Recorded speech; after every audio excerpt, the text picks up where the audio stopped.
Welcome to AHA Science News. I'm Bob Bonow from Northwestern University, and we're going to be discussing the hottest trials that came out at the second day of the American College of Cardiology meeting in San Diego. With me today is Dr. Neil Stone, also from Northwestern, Dr. Eric Bates from the University of Michigan, and Dr. Manesh Patel from Duke.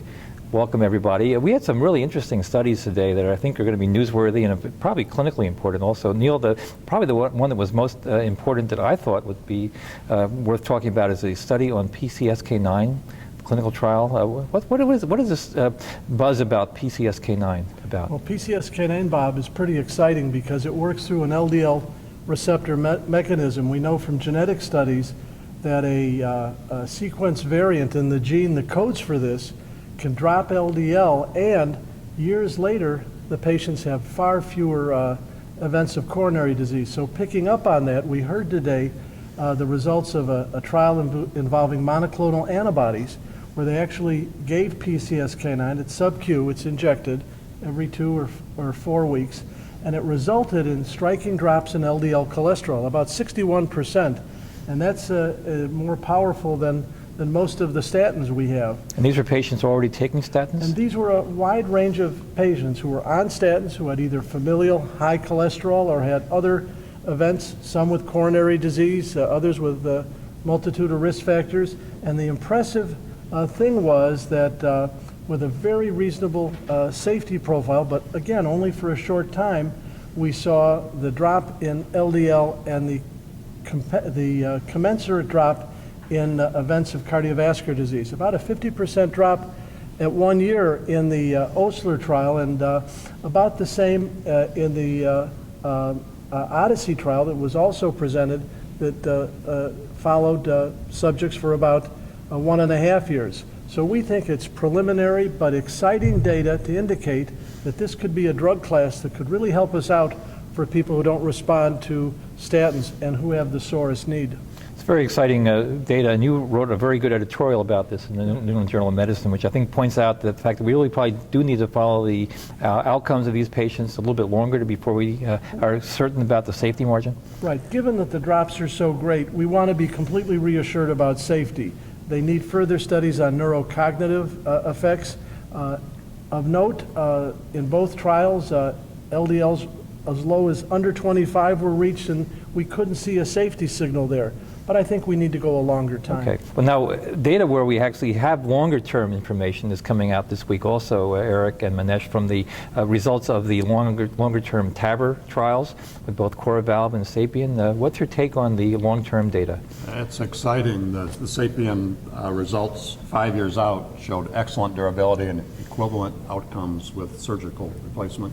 CORE-VALV had a 2-year outcome report that actually showed superiority versus surgery, which is something I didn't expect. So that superiority signal we saw last year stays? They saw it the 1-year results. They also see it in parallel with the 2-year results. And then we saw some early registry experience with the SAPIEN 3 valve, which they've had in Europe, we haven't had, which has complication rates much lower than I would have expected. So just so we are clear, what does the SAPIEN 3 give us that the earlier generations of the valve do not have? Well, we have maybe better patient selection, lower risk patients. We have improvements in valve design.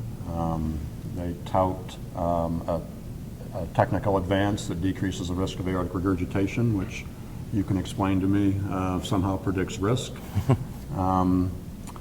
And they have more operator experience. This is becoming a mature procedure at several hospitals, so it's really exciting information in interventional cardiology. It really is exciting, and exciting for our patients also. Manesh, there was some new thoughts for not only TAVR, but also the mitral clip. And I think, for structural heart disease, this is, like many of our recent meetings, this is the place where we're starting to see really a transition in how we care for our patients. So for those sickest patients who are deemed too high risk for mitral surgery, who have severe mitral regurgitation, the mitral clip, which is a technology based on sort of the Alfieri stitch to go in and try to oppose the mitral leaflets, was our first sort of registry experience of this out into practice. And about 600 patients were presented today, and about 93% of them went from having severe MR to 2+ MR. In fact, about 70% went to 1+ MR, almost total reduction, and then still some MR at 93% with a small number there. And of course, we suspect, we haven't seen longer term outcomes, but we suspect patients that have residual MR will continue to do poorly. The other thing in all of these technologies I think that's important is that the learning curve is getting better and the peri-procedural risk is going down. And so with each iteration of these devices and then techniques, we get more comfortable doing that. I think it also heralds, I think, many more devices coming in the mitral space. So we've seen sort of what we'll say is the TAVR revolution that's maturing 5 years out now from PARTNER, but we're starting to see much more interest in the innovation. And so what we're seeing with the TAVR results in the registry is that there's a lower risk profile of individuals, and if I'm not mistaken, the SAPIEN 3 results included patients really at intermediate risk, not very high risk, and they're coming in with very good safety profile and very few heart events. Yeah, there's the possibility that this procedure potentially in the future could replace surgical therapy as the primary intervention for aortic stenosis.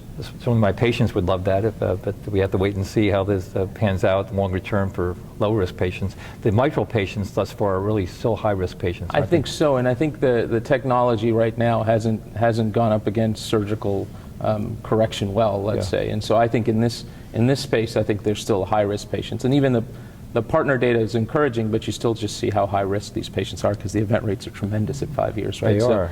So what we recognize is these diseases, these valvular diseases, which you've known for a long time, just how poorly these patients do. And so if we can affect that outcome, that acute outcome with some sort of a less invasive procedure, it seems that it's durable, at least in the TAVR space, and it seems that patients are at least getting through that procedure acutely, which, again, for our patients, I think is a great step forward.